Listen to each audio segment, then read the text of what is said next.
Well, if Bethesda had very little to show us this year, we're definitely shifting gears because the PC press conference was obviously favouring a quantity over quality approach. This was a long one. Hosts were the epitome of cringe. I had heard through word of mouth the typical cringe host beforehand at E3, and when I pictured them in my hyperbolic, exaggerated mind, the kind of trying way too hard to be cool presenter, this was exactly what I thought of, to the point that I actually asked myself if it was some kind of intentional joke, but I think I might be giving them way too much credit. Evil Genius 2 was the first game to be shown by Rebellion, a sort of Dungeon Keeper-esque style game, with a bit of the aesthetic and charm of Team Fortress 2 maybe, sort of. Rebellion is a British developer that I'm honestly surprised is even still around. The stuff they've done in the past ranges from average to absolute garbage. Plus, it is a sequel to an established IP which they have had no hand in creating until now, but was itself a pretty good foundation on which to build upon, and will no doubt appeal to the gap in the market left by EA and their bullshit Dungeon Keeper mobile fiasco. I'm just saying that looking at Rebellion's track record, we should at least remain slightly skeptical. It's obvious that there are people at Rebellion who are indeed very talented and have some very good ideas, but when they come together they just don't produce very well made products. Never Dead, for example, was very well conceived as a concept, but in execution was absolute garbage. However, their shift of focus from the larger, more broader AAA sort of games to a much more niche, smaller scale sort of game might be exactly the sort of thing that they need to produce a high quality product. So I at least remain hopeful. Speaking of hopeful, Vampire the Masquerade Bloodlines 2 was pulled out next. Really, you should have opened with this one. It's a highly anticipated sequel to a highly anticipated game, and being someone who's never played the original, I cannot tell you how it compares. And to be honest, from what they showed me, I don't know how you would get a feel for that anyway. With only pre-alpha footage and early environment shots to go off of, it was slightly underwhelming. But we did get an interview with some of the developers, an interview which expanded on a few things, once they stopped stumbling over their words. I'm just not really sure how I feel about it because of the fact that they showed so little of it. Unlike Chivalry 2, which had a good chunk of in-game footage to show off. Yep, Chivalry is getting a sequel, and from what I can see you have a sizable improvement in the visuals and its mechanics. Dev team were very transparent in their interviews about what they wanted to do with this one, about its mechanics, what we could expect, new objectives, a focus on pillaging, really showing off the savagery of this age. All of it was actually very in-depth. It's just too bad it all became overshadowed by the fact that it was going to be an Epic Store exclusive. Chivalry 2 is coming out early 2020, and it's coming first to the Epic Games Store. We'll look forward to checking it out in early 2020. Okay, I've gone on about this in the past, and will probably go on about it in the future, wink bloody wink, but unlike certain other companies, I don't begrudge this dev team as much for taking the deal. See, Chivalry is a relatively new IP, with a smaller niche appeal, yet a dedicated fan base. I mean, they actually addressed it, albeit reluctantly, as you can see, in the most underhanded way possible. I mean, just look at them. You can tell just by their body language they're very aware of the shadiness of this. My hope is that they funnel this money towards producing a much more high quality product, trying to find the best of a situation. I mean, it's not like that Chivalry's developers have a huge cult fan base that have been pining for a sequel for a decade. It's not like it has an established AAA publisher backing it, does it? It's not like they raised over $7 million with a Kickstarter campaign, and it's not like this was not overshadowed by another game in the very same presentation that did have all that backing, still going Epic exclusive. Speaking of, Shenmue 3, I spotted it immediately, right there. Ever since Epic started snapping up IPs, I always keep my eyes peeled in trailers for this logo.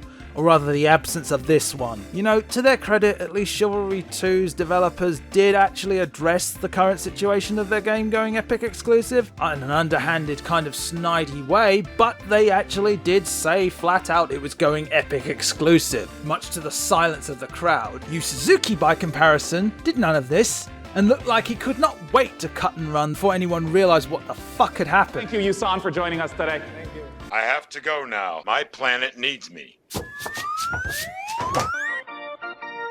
We'll be doing a video on this one, don't you worry. As for the game itself, I feel uninspired. The voice acting was subpar, and the gameplay pretty much non-existent. This is what they have to show after 5 years and $7 million in crowdfunding. At minimum. And quite frankly, I'm underwhelmed. I suppose it does look like a sequel to Shenmue, like one that was released 5 years ago, and it's going to give you what the fans want, I guess. But what people seem to forget about Shenmue is that back in the day, the reason why it was lauded was that it pushed the boundaries of interactive storytelling. It took risks, it did things that no one else was doing at the time. It was new and interesting, with ideas that are still being used by games to this very day. I never grew up with Shenmue, but I know it by reputation. It pushed boundaries when it first came out. I suppose if you just want a Shenmue game that concludes the story, I guess you're gonna get what you want, I suppose, assuming they don't sequel bait you. But to me, it just looks underwhelming and dated, especially with controversy after controversy, after delay after delay. And it quite frankly left me very deflated, especially when we got to Baldur's Gate 3, which really didn't help matters, guys, that this was what they closed off with. Baldur's Gate 3 was obviously dragged before the masses way too early, and it shows. The thing was announced within like 5 minutes of E3. Of course they had nothing to show. No gameplay, no new cinematics, nothing. Just an embarrassing Q&A which they flat out refused to tell us anything about the game's story, its gameplay, the mechanics, or anything outside of the fucking trailer that we'd already seen and probably had other YouTubers analyze to fucking death. It's pretty obvious no one was ready or even willing to talk about this one. So why the hell did they drag it out as the main event of the PC flipping press conference? This is what they closed with. It was such a dour note on which to go out on. You learned nothing new, you achieved nothing, learnt nothing, did nothing. What was the point of this? And that was it for the AAA games that got my interest going. I mean, there was the Borderlands 3 Q&A, made only notable by the conspicuous absence of Randy Pitchford, the self-appointed face of Gearbox. But to counteract that, there was enough indie titles to whet my appetite on. Speaking of, there was Star Master, an independent colony simulator game. Reminds me a lot of FTL, Faster Than Light. It looks very cool, I like the aesthetic, it has very interesting mechanics, and a more of a focus on maintenance and performance of one's ship. There was Midnight Ghost Hunt, a one versus many online game which sees one player take on the role of a ghost, trying to avoid a team of ghost catchers. Basically a multiplayer ghost-themed game of hide and seek, developed by one man no less. Funcom, slightly cheating here on this one, I admit, as they are actually a publisher, not a game, but actually showed off a variety of titles, including not one but 2 Conan games. One of which was an RTS, and another evoking castle crashes of all things, because when you think Conan, you think cute, kid-friendly and cartoonish. There's a good reason people thought this was an April Fool's joke when it was first announced, and it's because it's Conan, hello! It's one of the most violent adult books ever written. You couldn't have missed the source material any harder. It'd be like announcing Lego Game of Thrones. The 2 source materials just don't quite mesh. There was Oasis, a post-apocalyptic thing, so they couldn't show enough for me to get an idea on what it was. At least it wasn't the closer for the show, hello Baldur's Gate. And it wasn't Zombie Army 4, which is just zombie Nazis again. I'll just leave this clip from the Stick of Truth right here. There we go. I'm so tired of Nazi zombies. It's so overused. I mean, if you're going to be ridiculous, the least you could have done was have some originality. Like Age of Wonders Planetfall, which featured cyborg zombies and dinosaurs with freaking laser beams. I mean, it's something. I know it's a low-hanging fruit and it's not going to win any awards. Unlike, say, Christ Tales, for example, which is a beautiful love letter to JRPGs like Chrono Trigger, Bravely Default, and Final Fantasy, just to name a few, coupled with its very unique time-based mechanic and its beautiful art style. Even non-fans of the JRPG genre can get into this one, methinks. And if you want to know for sure, you can always check it out. They've got a free demo right now for everyone to play. Again, just wait to the end of the video, please. On the flip side, if you're looking for something a little more simple and shooty fun, then Viforus, is that how you say it? I don't know.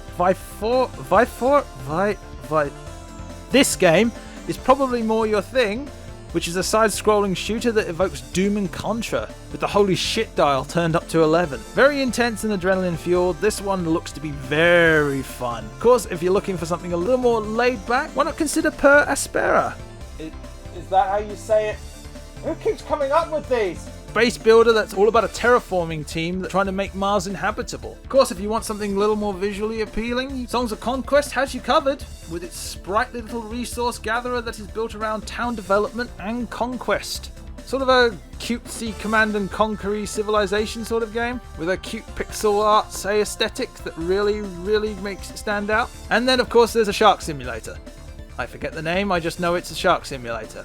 I get to play a shark, I get to eat fish, I get to swim around. I didn't know I wanted this game until they unveiled it. I want to play it right now, I want to go around eating fish, I want to make an impression of Bruce from Finding Nemo, I want this game.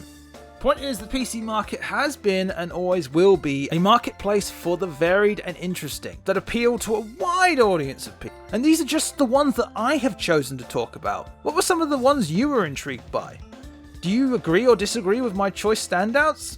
What were some of the ones that I didn't talk about that you felt should have got a mention? Leave a comment down below and let me know. I make a point to read every single one of them, and if you enjoy my content, you can always subscribe to my channel, as it does only take one click. 2 if you're feeling saucy and want to ring that little bell. But, you know, whatever, I'm not your dad. As far as I know, anyway. Ciao for now, guys. Still got 3 more videos on E3 left, plus additional stuff that I want to talk about. So I'm going to get right to that now. Because next we have...